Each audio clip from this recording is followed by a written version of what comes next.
மனம், உடல் மற்றும் உணர்ச்சிகள். நீங்கள் விரும்பும் எதிர்காலத்தை உங்களின் மனதால் கற்பனை செய்ய முடியும். ஆனால் நீங்கள் கடந்த காலத்தில் அனுபவித்த வலி, பயம், கோபம், குற்ற உணர்ச்சி போன்ற பழைய உணர்ச்சிகளிலேயே சிக்கியிருந்தால் உங்கள் உடல் இன்னும் அந்த பழைய அனுபவங்களில்தான் வாழ்வதாக நம்புகிறது. மாற்றத்தை உருவாக்க விரும்பினால் நீங்கள் உயிர்வாழ்தலுக்கான உணர்ச்சிகளை சர்வைவல் இமோஷன்ஸ் விட உயர்ந்த ஆற்றல் மட்டத்தில் செயல்பட வேண்டும். அதாவது குற்ற உணர்ச்சி, வலி, பயம், கோபம் போன்ற உணர்வுகளை விட மேலான ஆற்றலிலிருந்து உங்கள் மாற்றத்தை உருவாக்க வேண்டும். 2. உணர்ச்சியே ஆற்றல். உணர்ச்சி என்பது இயக்கத்தில் உள்ள ஆற்றல், எனர்ஜி இன் மோஷன். உயர்ந்த உணர்ச்சிகள் மகிழ்ச்சி, அன்பு, நன்றி உணர்ச்சிகளை விட பயம், கோபம் அதிக அதிர்வெண் ஃப்ரீக்வன்சி கொண்டவை. உங்கள் உணர்ச்சி எவ்வளவு உயர்வாக இருக்கிறதோ அவ்வளவு ஆற்றலை நீங்கள் வெளிப்படுத்துகிறீர்கள். உங்கள் ஆற்றல் அதிகமாக இருக்கும். நீங்கள் விரும்பும் ஒரு விஷயம் உங்கள் வாழ்க்கையில் நடக்க எடுக்கும் சமயம் குறையும். 3. குவாண்டம் புலம், பாட்சி.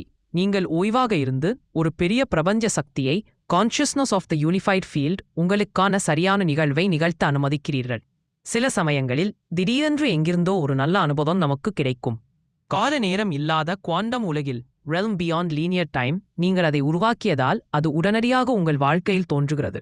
இந்த கருத்தை விளக்க பிரெஞ்சு ஆராய்ச்சியாளரான ரெனே பியோக் செய்த ஒரு ஆய்வு உதாரணமாக கொடுக்கப்பட்டுள்ளது. பதித்தல், இம்ப்ரிண்டிங். கோழி குஞ்சுகள் பொரித்தவுடன் பொதுவாக தங்கள் தாய் இல்லை என்றால் அவை முதலில் பார்க்கும் அசையும் பொருளை தங்கள் தாயாக ஏற்றுக்கொண்டு அதை பின்தொடரும். சோதனை.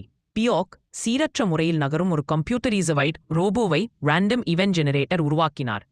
அது 50% வலதுபுறமும் 50% இடதுபுறமும் திரும்பும்படி வடிவமைக்கப்பட்டது. முதலில் கோழி குஞ்சுகள் இல்லாமல் அந்த ரோபோவை இயக்கிய போது அது அந்த அரங்கம் முழுவதும் சமமாக நகர்ந்தது. அடுத்து புதிதாக பொரித்த குஞ்சுகளை அந்த ரோபோவுடன் பழகவிட்டார்.